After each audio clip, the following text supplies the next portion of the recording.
Good morning, ladies and gentlemen. My name is Jessica Green, and I am an engineering and technology education teacher. I have a few questions for you, and then I'll explain the purpose and goals of this workshop. Are you a classroom teacher? Would you like to incorporate more technology into your classroom instruction? Would you like to teach your students how to use various computer applications? Would you like to teach your students how to create various multimedia products? Are you ready to have some fun as you learn? If you answer yes to any or all of these questions, then this workshop is perfect for you. The good thing about this workshop is that you can apply the information to the incorporation of any instructional unit or lesson plan. As the participants, you will create an instructional unit consisting of at least 3 lesson plans. In creating this unit, it is one that you incorporate into your instruction to teach your students how to use various computer applications to create various multimedia products. Such computer applications that will be used include Microsoft Office products such as Word, PowerPoint, and Excel, as well as Notepad and Paint. As a unit designer, you would choose 3 of the programs listed to create 3 different multimedia products. Examples of multimedia products that can be created include graphic organizers such as word webs, T-charts, and Venn diagrams, timelines, promotional flyers, business cards, one-page reports, slideshow presentations, web pages and websites, etc. Because 3 different computer applications will be used, 3 different products will need to be created or produced. As classroom teachers, I trust that you are already aware of the advantages and impacts of incorporating technology into instruction. However, not only should you be implementing various technological resources, but you should be providing students with opportunities to practice using these tools in an attempt to enhance and advance their learning experience. Therefore, through the lessons that you will create, students will be expected to use the computer and various computer applications such as the one mentioned above to produce various multimedia presentations and products such as the ones mentioned above. Not only does this better prepare students for the 21st century classroom, but it also produces productive and marketable employees in today's technology-driven workplace. Therefore, in order for students to effectively use these tools, teachers must have the technological know-how to use these tools and teach students how to use them as well. Hence, the necessity of this workshop. If there are no questions, let's get started. Okay, let's start with defining multimedia and listing various types of multimedia. According to Wikipedia, multimedia is media and content that uses a combination of different content forms. Multimedia can include a combination of text, audio, still images, animation, video, and interactivity content forms. I found another website that provides a pretty good definition of multimedia, exactly what it is. It says that multimedia on the web is sound, music, videos, and animations. I'm sure that we have all been exposed to all those forms of multimedia. Now what I would like to do is I would like to share some of the most popular forms of multimedia by giving you an example as well as the definition. The first one is text. This is an example of multimedia which is representative of the written language.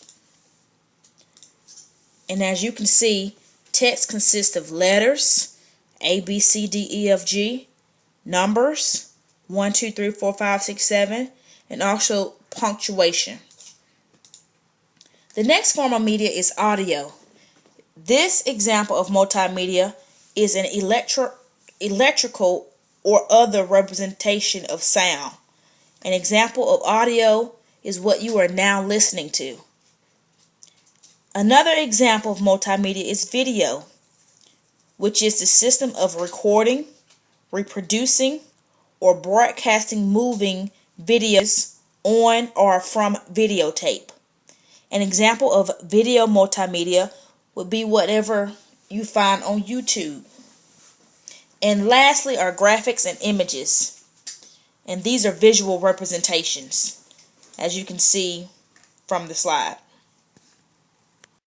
The thing that I like about Microsoft Word is its compatibility amongst the different programs.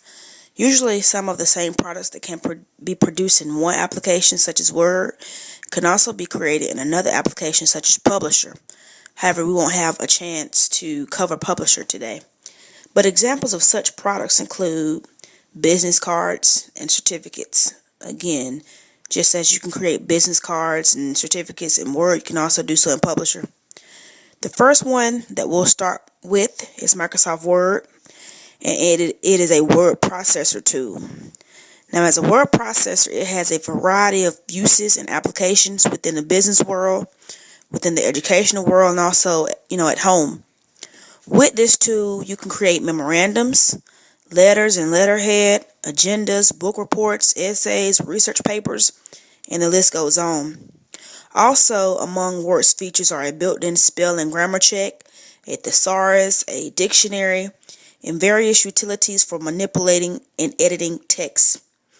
I personally use Microsoft Word daily, as all of my schoolwork is first typed using it. The discussions that I post and respond to are first typed in Microsoft Word. Then I do a spelling grammar check, and then I copy and paste it into the discussion posts of my classes. Additionally, this transcript was typed in Microsoft Word. So, as you can see, there are limitless uses of this application. And the good thing about it is that it's very user-friendly and it's very easy to navigate.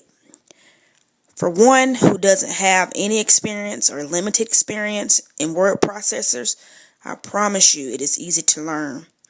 I am going to show you some websites, or at least give you the link to some websites where you can go to YouTube and find tutorials, or you can just simply type Microsoft Word tutorials into your Google search and find tutorials that way.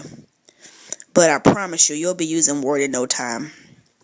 Now, because you all are educators, I'm going to trust that you do have some use or some experience with Microsoft Word.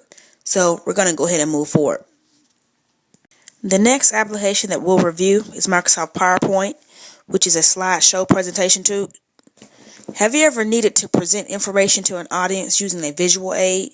If so, then PowerPoint will be the appropriate tool to use, as you can add text, images, video, and audio to it. You can also make it very flashy by adding transitions and animations to the slides. In my own class, I introduce a lot of topics and concepts through a PowerPoint presentation. It's an easy way to display information, as well as add examples of the multimedia that I just mentioned, the video, the audio, that stuff, to capture the student's attention.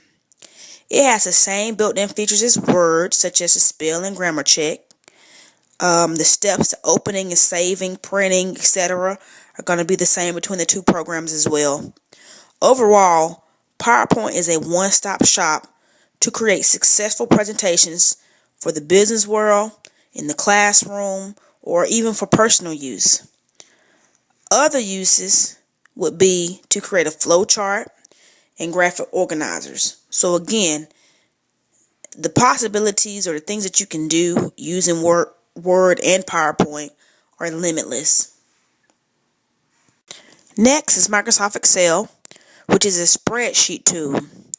Now, for the purposes of the instructional unit that you're going to create, we're not going to use it as a spreadsheet tool. Instead, we're going to use it to create timelines. This will be the easiest program to use to create a timeline because of the boxes, or in Excel we would call them cells, that are represented in the application. When you think of a timeline, you think of that long horizontal line, and from that line you have dates and then you have events. Well, each box could represent a date, and you could use the shapes feature to draw text boxes to type in your events. I will demonstrate exactly what I mean by this as I review my example of an instructional unit. The same text boxes, shapes, images, those features are also in the first two, Microsoft applications that I mentioned above. Just to give you some brief information about some of the other applications available to you, I mentioned Notepad. It too is a word processor too, just like Microsoft Word, but it's less sophisticated and it has less features. For the purposes of HTML coding to create very simple web pages, this would be the application to use instead of Word.